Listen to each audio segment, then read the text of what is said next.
What's up, everybody? So before I start this video, I'd like to apologize in advance because I know some of you guys have, been campaigning for the face videos back, Wyatt.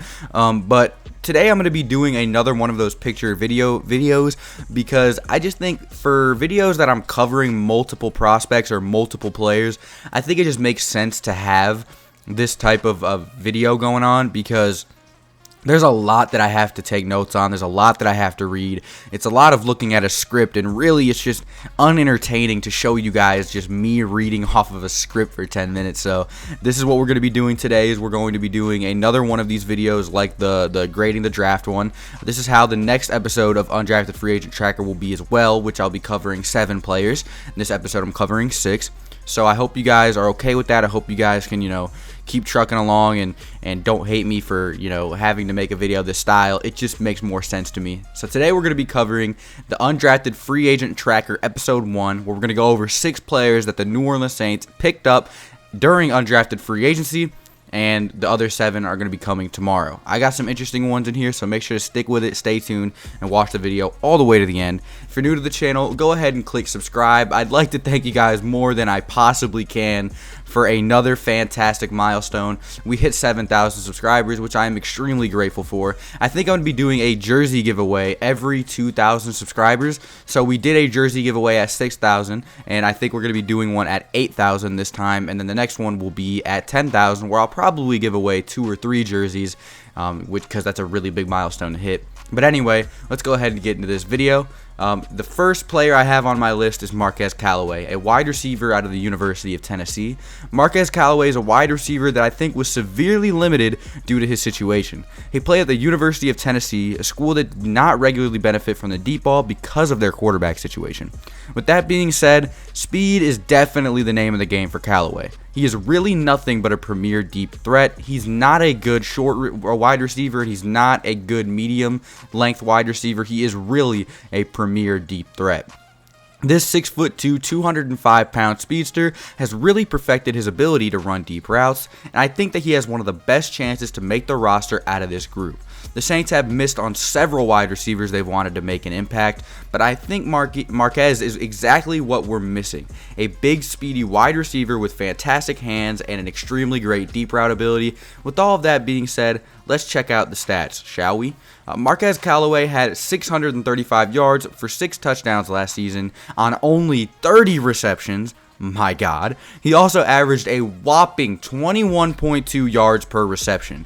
Drew Brees will have an absolute heyday with this guy. Everybody likes to say Brees' deep ball is dead, but when Ted Ginn Jr. drops every single accurate deep ball you throw, I wouldn't want to take the chance either. Drew Brees is going to absolutely love this guy if he does make the roster, which I feel like he has a very good chance of doing. But let's go ahead and get into the next player, who is also one that I am very excited for. I have Throckmorton, an offensive lineman out of Oregon. Throckmorton is an offensive lineman that specializes in the offensive tackle position. At 6'5", 317 pounds, he possesses both size and speed. One amazing thing about Throckmorton is how versatile he is.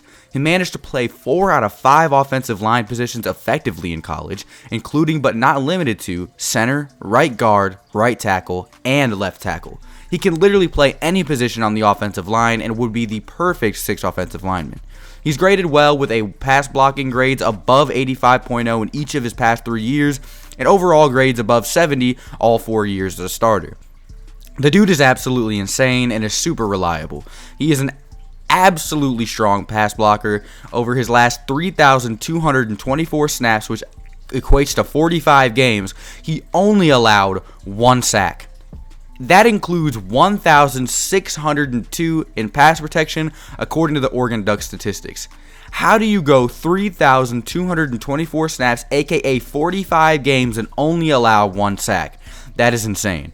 With a team that has consistent injuries to their top 5 offensive line, Teron Armstead, the best ability is availability, and Sean Payton has made that very clear. Throckmorton has that and skill. He's a fantastic player that is definitely a diamond in the rough. I really don't understand how a player with this much talent goes undrafted. He was projected, I believe, to be around a 6th round pick. I'm glad that we were able to get him undrafted. I think we're paying him $110,000 for this year, which is absolutely amazing. I'm really excited to see if he makes this team. I couldn't see him not making the team, but we'll see. Calvin Throckmorton is definitely someone I'm very excited for. Let's move on to the next 2 players, which some of you may be upset with this, but I bundled Darren, Paulo, and Jordan Steckler, offensive linemen out of Utah and Northern Illinois.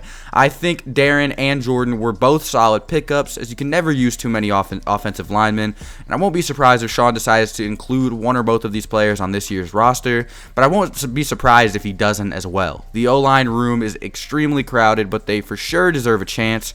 I shortened this as I didn't want to spend the whole video covering offensive linemen, as I definitely think Calvin Throckmorton is the best offensive lineman we picked up through undrafted free agency, but we'll see. Darren, Paulo, and Jordan Steckler, both fantastic offensive linemen that could make the roster. We'll just have to see. I just didn't want to spend the whole video talking about offensive linemen. So let's go ahead and move on to the more what you guys think are interesting prospects, and that's more skill-based players.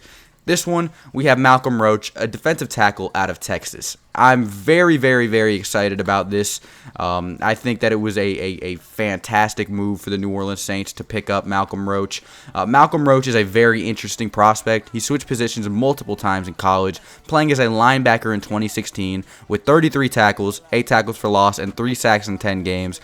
He played as a defensive end in 2017, grabbing 33 tackles, 4 for loss, and 2 sacks with 1 batted pass in 13 games. And then he switched over to defensive tackle in 2018 and charted 24 tackles with 1.5 tackles for loss and 0 sacks.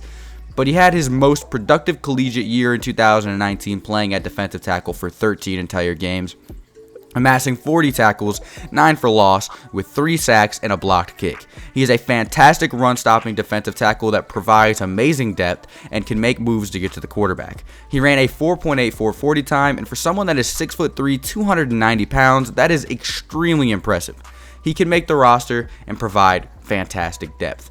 Let me go over this one quote with you guys that kind of hit home with me. And as far as Malcolm Roach goes, he said that he has always dreamed of playing for the New Orleans Saints and will play his heart out to make this roster.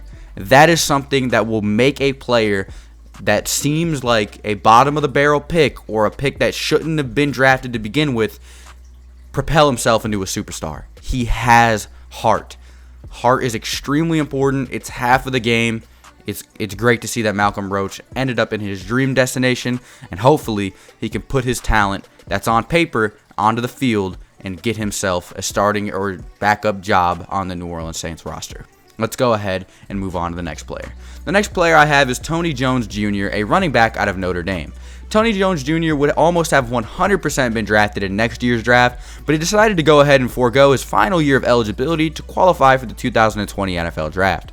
He was in final consideration for MVP at Notre Dame, competing with players Chase Claypool and Cole Kmet. Tony Jones Jr. was considered a late-round draft pick before the Combine, but due to subpar performance, tanked his own stock. He hoped to redeem it at the Notre Dame Pro Day, but it was canceled due to the COVID-19 pandemic, as was everything else. The game film is something that Jones really had to, base his draft stock on, and it was strong as he exhibited strong character, leadership, a high football IQ, excellent ball security skills, receiving skills, and blocking skills, in addition to just the straight-up running he brought to the Notre Dame run game. He suffered from a recency bias and fell, but because the Saints, seeing what the game film showed, he was given a chance in New Orleans. In 2019, Jones Jr. played 12 games and picked up 857 yards and 6 touchdowns on the ground, and he also had 104 yards through the air and a touchdown. He could totally make the roster as a backup running back who gets play through rotation, but we'll have to see as we do have Alvin Kamara, Latavius Murray, and Dwayne Washington on the roster already. I think this is a very interesting group of undrafted free agents. Let me know down below, out of these people, who you think the most prime to make the roster is. I like Marquis Callaway and Calvin Throckmorton, as many do, but I also really like Malcolm Roach. Terry Jones Jr. could also make the roster. There's a lot of players that the New Orleans Saints have gone after that really show potential and have the talent to make a difference on this team, and I'm very excited to see where exactly this takes us. Undrafted free agents are always a fun thing to address. The last hit being Deontay Harris that the New Orleans Saints have had break out in both the return game and the receiving game at points. It's really, really, really, really uplifting to see that our scouting department is as absolutely fantastic as it is. Let me know down in the comment section below what you guys think about this undrafted free agent draft class. And yeah, I'll see you boys in the next one with the Undrafted Free Agent episode 2. Thank you guys so much for watching, and I'll see you boys in the next one. Adios.